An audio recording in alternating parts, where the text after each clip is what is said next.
السلام علیکم ملګرو، نننۍ ویډیو به د کتو نه مخکې شیر کوئ، ولې چې دا پیغام هغه خلکو ته وررسي چې وایي چې مولانا فضل الرحمن صاحب د اسلام دپاره څه کړي، دا خو اسلام آباد غواړي.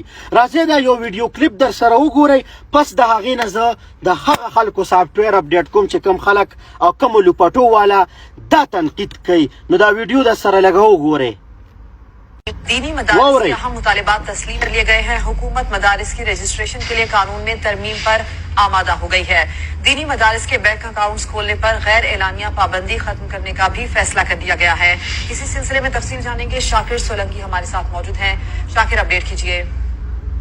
जी बिल्कुल, वजीर आजम मियां शहबाज शरीफ के साथ मौलाना फजल रहमान और दीनी मदारिस की तंजीमात की रजिस्ट्रेशन कुछ सालों से बंद थी और मदारिस के बैंक अकाउंट्स भी बंद थे। राजी हो गई है और जो रजिस्ट्रेशन एक्ट है उसमें सेक्शन 21 का इजाफा किया जाएगा। उसके लिए आइन में तरमीम की जाएगी और वजारत कानून को हिदायत की गई है कि फौरी तौर पर वो ड्राफ्ट तैयार किया जाए और अब जो है रजिस्ट्रेशन मदारिस की डिप्टी कमिश्नर्स कर सकेंगे, क्योंकि इससे पहले वजारत तालीम करती थी। इमरान खान के दौर में भी ये मामला आया था, उससे पहले भी आया था।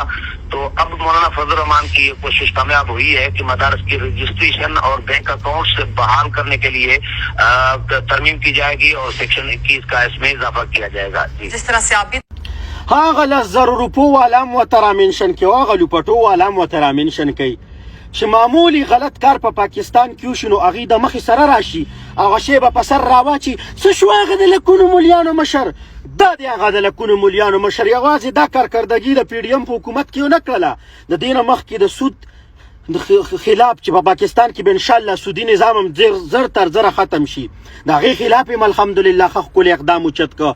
د هغې نه مخکې ټرانسجنډر بلو ټولو خلکو په مولانا صاحب ته ګوتې نیولې، هغه هم مولانا صاحب ختم کړه، خو هغه لوپټو والا بیا ما ونه لیدل چې راوتي وي، هغه 10,000 روپو والا ما بیا ونه لیدل.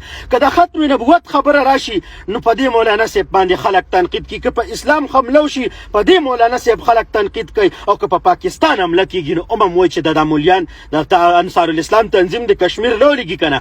هغه خلکو ته زه یم چې تاسو چېرته کولې، تاسو بنګړي اچولې دي، په خپله هم روځئ که نه.